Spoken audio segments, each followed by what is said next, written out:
Okay, the next section that we're going to go over is the Nuage Workgroup Manager. That is the software that allows the Nuage hardware to communicate with the DAW of your choice, be it Cubase, Nuendo, or Pro Tools. Just a side note, with Pro Tools you're only going to get limited functionality out of the Nuage hardware, whereas with Nuendo and Cubase you will get the full functionality of the Nuage system. So we're assuming that you have already installed Nuage Workgroup Manager, and so the next step would be to go ahead and open that up. You can find it in your Applications directory and then under Nuage Workgroup Manager. If you double click on it, it will open. On a PC, it's going to be in your Program Files directory.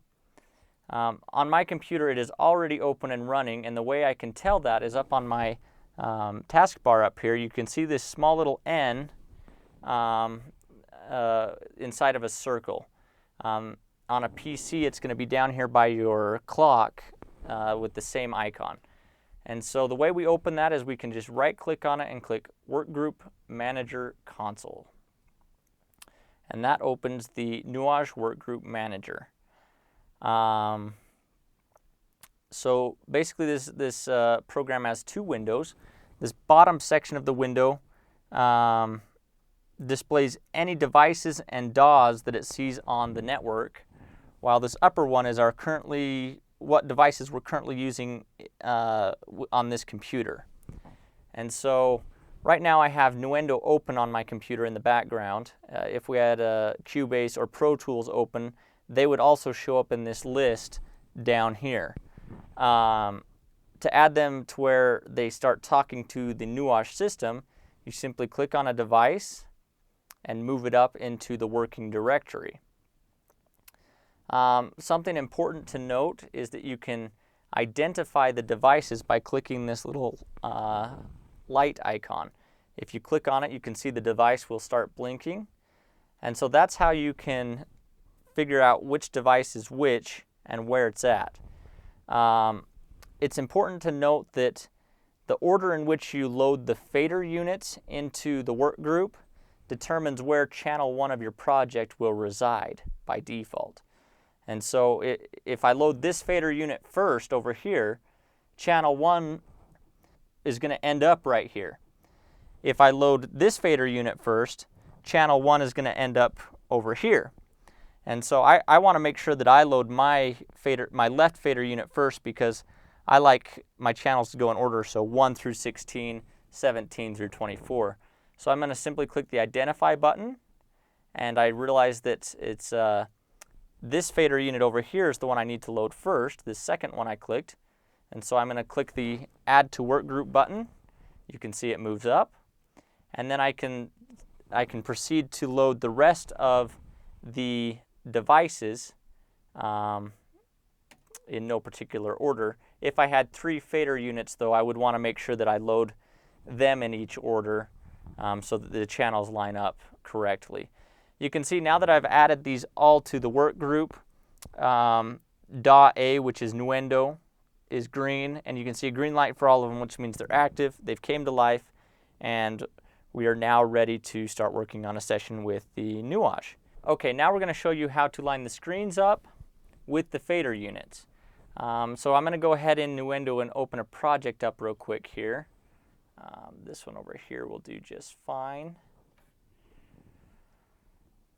And you will see the fader units are going to jump to life as soon as the project loads here. And so you can see mine loaded in the correct orientation as far as this fader unit here lines up with the screen here. Lead vocal here is lead vocal on the screen. When I turn this pan knob, it is adjusting the pan there on the screen. So it did line up correctly, but sometimes it'll load with this fader unit's screen for this fader unit. And so the way you can fix that is down here on the fader unit, there's 3 buttons in the lower left-hand corner, Shift, Control, and Alt. If you hold all 3 of them down at the same time, you will see up here under Section Control that 3 lights are lit up. I have 3 monitors plugged into this computer, and so those 3 lights represent the 3 monitors. If we had more monitors, more of them would be lit up. If we had less, less would be lit up. So right now this fader unit is assigned to screen number 2 of the computer, but we could change that by just hitting another screen. So you can see now I've hit screen 3, and now this fader unit screen is clear over there. And so that's obviously incorrect, and the way we would fix that is we know that this fader unit needs to go to screen 2, so we select screen 2, and there we go. And then you would do the same for the other fader unit to line it up with its screen. You would select the screen that it's supposed to be assigned to, which is screen 3. And so that's the simple way to assign a monitor to the fader unit. The next thing I'll quick show you here is depending on the size of your monitor, you may need to adjust the alignment with the actual channel strip so that it is one fluid channel strip. And the way you do that is bring your mouse over here to this left side. You'll see it changes to a double-sided arrow, and then you just click and you can drag the side of this to line right up with this line here on the Nuage fader unit so that it lines up perfectly, and then you can come over here, do the same thing and line this side up, and there you have it. Now your screens are lined up with the fader units. Once again, if you have any additional questions regarding this, feel free to email Brad. His email address is brad@pulsound.com, and we will be sure to respond and help you out or create a tutorial based on your request.